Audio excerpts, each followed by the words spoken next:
Welcome back to the channel, guys. It's Dave from Horizon Fish Keeping, and today we're going to be doing an update video on the Panda Corydora fry, how to raise these fry to adults and be successful in breeding these fish, so stick around.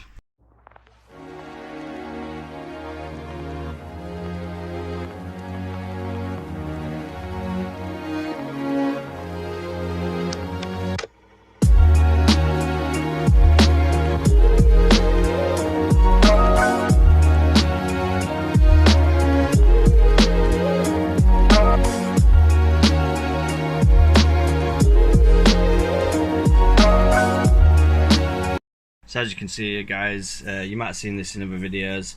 We've been using this 20 litre fry tank, 20 litre breeding tank. So as you can see, guys, we've got a tank set up here. This is solely for breeding Panda Corydoras.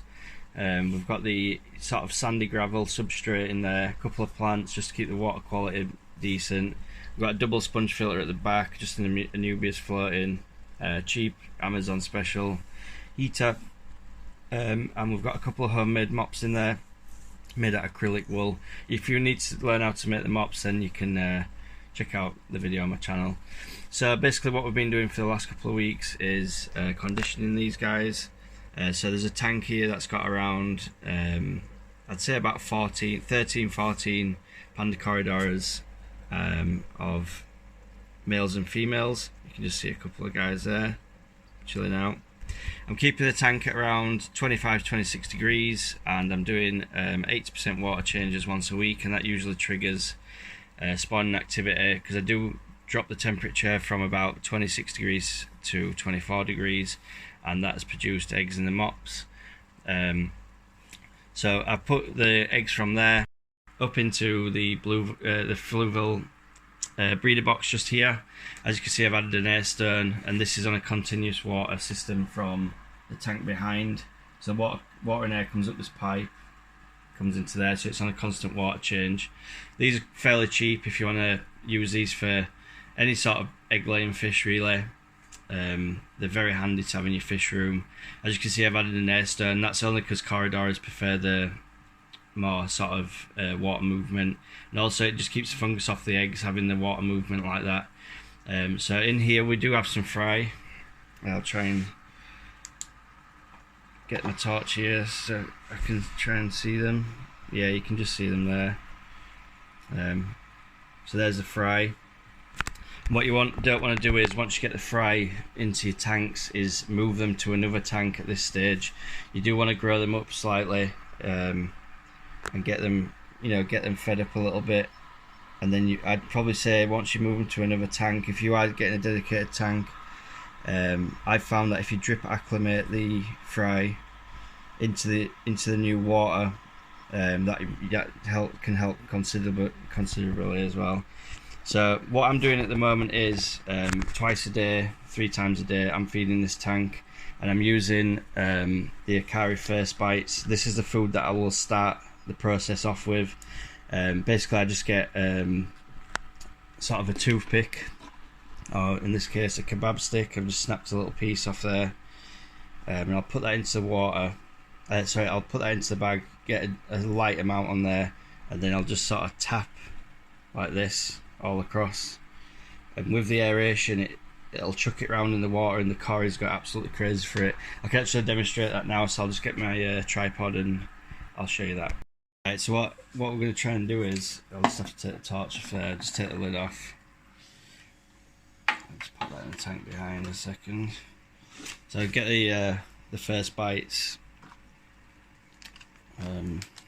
What I tend to do is, let's move it across this way a little.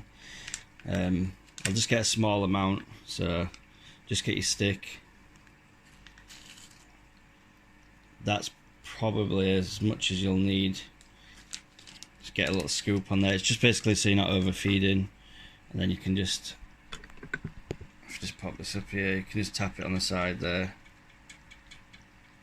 flick it with your finger a little bit, and then you'll notice, let's take it off here, the Corydoras will just start, once they see the food there, they'll start just flying around trying to grab it all. And this is really effective, the first bites. So you can just see there's a few guys there. Once they figure out there's some food in there, you see they'll start darting around trying to grab it all. There's one just flying the other way. I'd probably feed this food.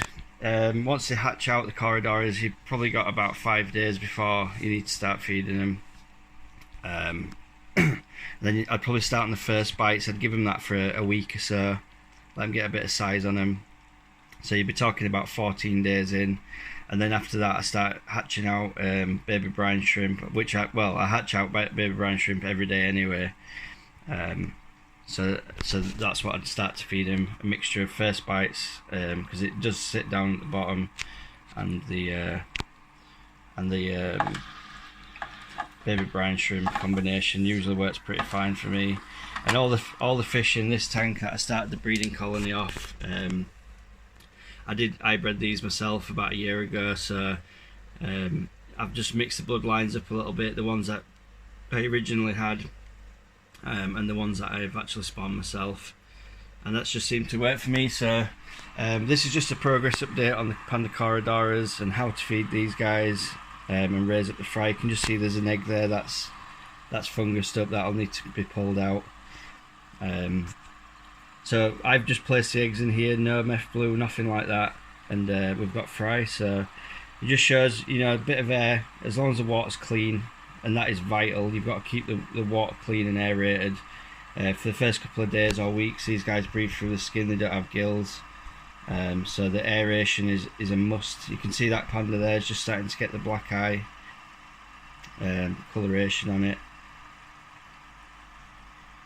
I think that may be an egg starting to hatch. Sorry about the focus, guys, it's not the best camera for focus. You get the idea, and this is just like I say, an update video more than out on the Panda Corydora breeding video. So hopefully you guys will get some success, and I'll check in with these guys again in about a week's time and we'll see the difference.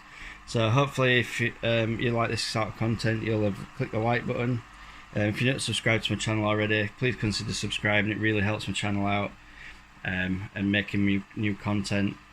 And until next time, guys, stay safe, and I'll catch you on the next one.